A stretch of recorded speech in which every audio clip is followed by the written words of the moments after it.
Imainaya Huauta Panacuna. ¿Cómo están, queridos hermanos, queridas hermanas? Nos encontramos a 10 meses de haber asumido este cargo en el órgano legislativo y también estamos ya en día 6 de agosto, donde el presidente del Estado Plurinacional, Luis Arce Catacora, seguramente va a rendir un informe al país. Pero los pueblos indígenas también tenemos algo que decir, ¿no? ¿Qué es lo que ha pasado en estos casi 10 meses de gobierno? Sin duda también tenemos que reconocer que hemos asumido en un contexto, en una coyuntura muy difícil, porque estamos atravesando esta pandemia, ¿no?, del COVID-19, que ha traído consigo una crisis sanitaria profunda, una crisis económica y crisis social. Pero también no tenemos que dejar de decir de que el gobierno ha priorizado en estos 10 meses la persecución política, querer imponer una falsa narrativa de que en Bolivia hubo golpe de Estado. Y para esa situación el gobierno ha utilizado todas las instancias del Estado, todas las instituciones del Estado a su servicio, y a tal punto de olvidarse de lo más importante, como es el tema de la salud, educación y economía, ¿no? En salud, por ejemplo, primero nos ha dicho aguántense. En economía dijo que ya está todo, que ha reactivado, que el país está feliz nuevamente viviendo una bonanza económica. Y en educación lo mismo, que todos los estudiantes están en buenas condiciones. Pero desde los pueblos indígenas lo que queremos decir es lo siguiente. En el tema de salud, en el mes de enero hemos presentado una petición de informe escrito al ministro de Salud para que dé cuenta sobre la situación en la que se encuentran los pueblos indígenas, porque no hay datos diferenciados, no hay datos donde diga cuántos pueblos, cuánta población indígena se ha contagiado, cuánta población indígena ha fallecido y cuántos se han recuperado. Pero no hay nada de eso. Hay un informe general como si fuera un Estado republicano monocultural. No hay nada de eso, de esos informes. Lo mismo pasa en el tema de reactivación económica. Lo que ha hecho el gobierno es profundizar el modelo de desarrollo económico extractivista. Y lo que hemos visto en estos días es avasallamiento a territorios indígenas, incendios en los territorios indígenas, peleas, el INRA ha estado, ¿no?, ahí metido tratando de encubrir toda esta situación de problemas que se está viviendo en los territorios indígenas. El AJAMA, el brazo operador de las mineras, que está otorgando derecho minero, así se hayan titulado nuestros territorios, pero no se piensa en la reactivación económica de nuestros pueblos. Entonces esta reactivación económica trae consigo el avasallamiento, el despojo de los derechos de los pueblos indígenas. Y también lo mismo podríamos decir en el tema de educación.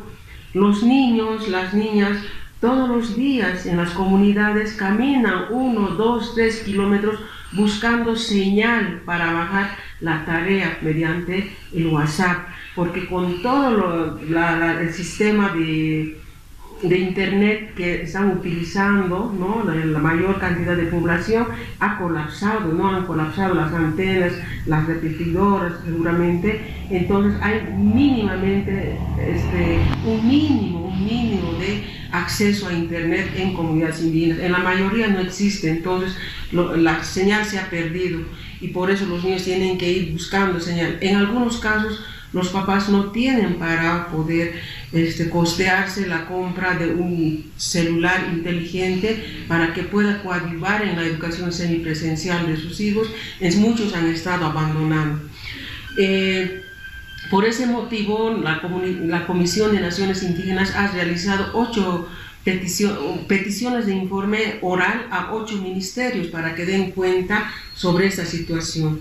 Los pueblos indígenas no participan en la elaboración de planes y programas, no se sabe cómo se usa el fondo indígena. Hemos ido a visitar varios municipios, en algunos casos los municipios desde 2018 no reciben recursos porque el fondo indígena les ha congelado.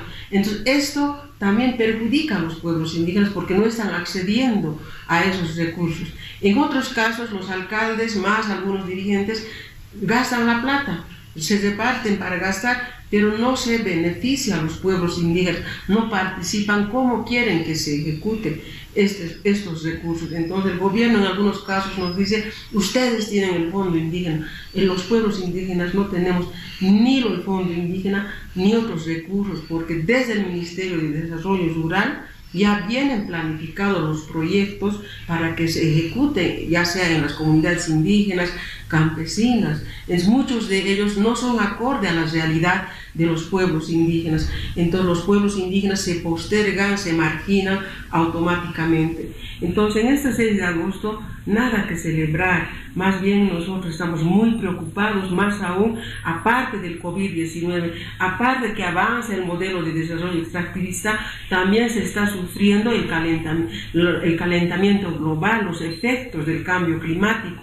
En estos tiempos el clima ha variado, hay largas sequías, largas heladas, ya no llueve en su tiempo, 3 años ya algunas comunidades no han recibido cosecha, en algunas comunidades están vendiendo sus ganados porque no hay forrajes.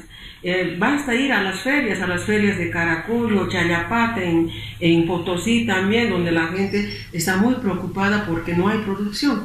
Entonces, eso no ve pues el gobierno, ¿no? Esos son otros aspectos en cómo vamos a trabajar, cómo vamos a desafiar, por ejemplo, para sobrevivir en nuevos tiempos de crisis climática, sumado al COVID-19, donde los pueblos indígenas sí tenemos que participar. Entonces, desde este espacio estamos exigiendo eso, estamos reuniéndonos con los hermanos, con las hermanas, para exigir, ¿no?, sobre todo el derecho a la consulta para el consentimiento previo, libre e informado de los pueblos indígenas, y también estamos exigiendo que las autonomías indígenas sean una realidad, porque hasta ahora no se ha avanzado tampoco. Sí hay algunas autonomías indígenas, pero siguen siendo tratadas como si fueran alcaldías, ¿no?, a las alcaldías que hemos conocido. Entonces, más se habla pues que hay descolonización. No hay descolonización, lo que hay es uso del símbolo para el sometimiento de los pueblos indígenas. Eso es lo que yo les puedo informar y compartir con ustedes, estimados hermanos, hermanas, en estos casi 10 meses de ejercicio en el órgano legislativo. Muchas gracias.